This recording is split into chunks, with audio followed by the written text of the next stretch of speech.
టెక్కలి ఉప ఎన్నికల ప్రచారం జోరందుకుంది.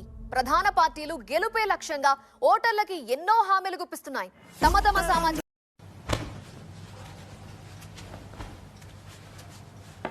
అమ్మా ఈరోజు మొదటి రోజే బేగల్లా స్టేషన్కి. ఇగో క్యారేజ్ గట్ట కట్టకు, నేను క్యాంటీన్లో తినేస్తానులే. జాగ్రత్త.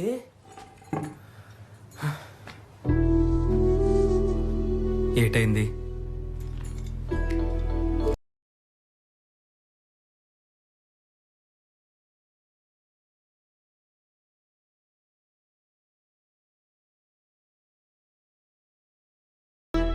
ఓ బావా ఏడ్ చేస్తున్నారు లోపల క్యాన్వాసింగ్ టైం అవుతుంది.